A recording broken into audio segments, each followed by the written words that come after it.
Welcome. I stand before you today, a Palestinian fighting for the freedom, rights and liberation of Palestinians on the unceded sovereign land, sky and sea of the Gadigal. I acknowledge the traditional owners of the land on which we're gathered today and pay my respects to elders past and present. I've been told that the police want us to start marching and that I will be silenced. If they want me to be silenced, they can come to the steps.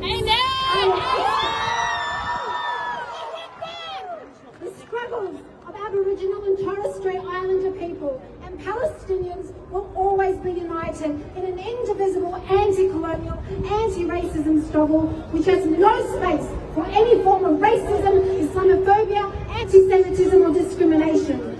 I also want to acknowledge and pay tribute to the courage and bravery of the people in West Papua, Myanmar, Western Sahara, Kashmir, and every place where people are facing down injustice. For 73 years, Palestinians have mourned the Nakba of 1948, the catastrophe of ethnic cleansing, mass depopulation and massacres, which allowed the creation of the State of Israel. We have spent over 7 decades uttering hundreds of thousands of words to express our people's trauma and suffering, our despair and our rage. I spoke at my first Nakba protest in Melbourne when I was 19 years old.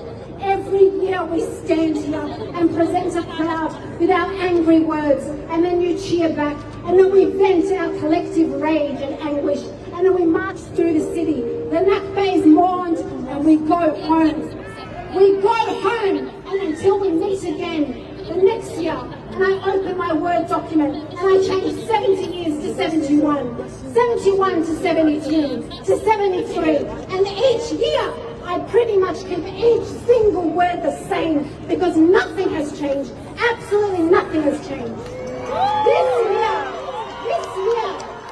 This year is different. I cannot do this anymore. I will no longer commemorate something called the Nakba. Nakba is not a noun. It is not an event. It is a verb. It is happening every single day. The days between protests. When we need your voice. The days between these protests, when we need your voices, your activism, your calling obscene power to account, your cultural boycotts, your academic boycotts, your letters and submissions demanding all sides of politics end Australia's defence cooperation with Israel, your calls for sanctions and divestment. Punish Labor and Liberal. Punish any politician silent over the genocide of our people. Do not give them your vote. We need you on social media when the Zionist lobby and its trolls attempt to drown out our voices. Put your pressure on mainstream media to tell the truth and stop enabling the silence of the apartheid colonial settler state that is Israel. So how is it possible?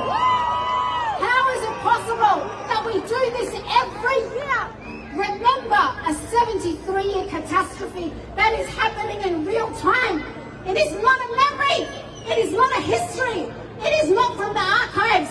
The ethnic cleansing, the expulsions, the terror are not 1948. They're not 1967 or 2000. They are now as I speak, as we gather globally this year to demand Israel and its allies stop killing us, stop oppressing us, stop occupying us now. And let me be clear about who this demand is to. Israel will never stop. Logically, the state that has been constructed to force every indigenous Palestinian from the land, from their homes, Israel's very beginnings, laws and practices are founded on the racism of an apartheid state.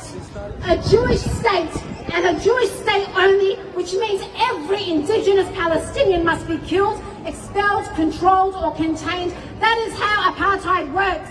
So today's demand is that those who enable and empower, fund and justify and support Israel, Western governments, mainstream media, the spineless, gutless intellectuals and so-called progressive journalists, artists, activists and academics who build their careers and blue ticks on Twitter with their decolonisation, the intersectionality and anti-racist performance are silent when it comes to Palestine.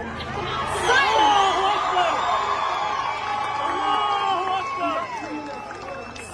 In response to the crisis of a brutalized population is excruciatingly deafening.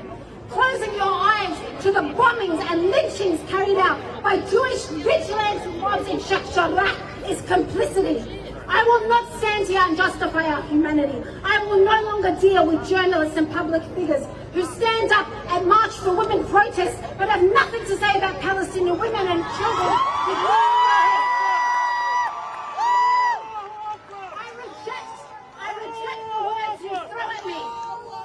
Reject the words you throw at me. Two sides, conflict, clashes, balance. All of this is all you have for me. But what about Hamas, the right to exist, as grieving parents weep over their children's graves?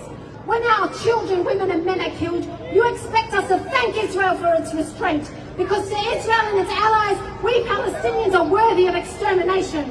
I do not know what more you need to be convinced of the injustices waged over 73 years of settler colonial violence. I do not know what it would take for the sound of a Palestinian family being ripped apart by a bomb, or a family pleading to stay at their homes to ring in people's ears. I do not know what it will take and how to face the people I know in my life who profess to be human rights loving and cannot whisper one word, Palestine. Until we meet next year, I ask each of you, especially the white allies here, do and say whatever you can to reject the erasure and silencing of Palestinians. We have a right to life. We have a right to have our childhood.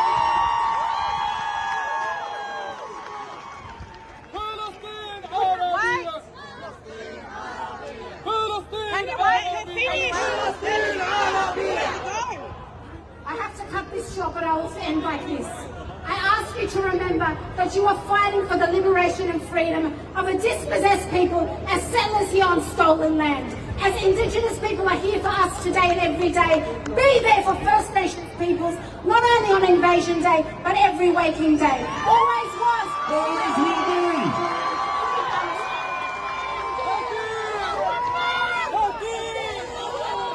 Always was, always will be.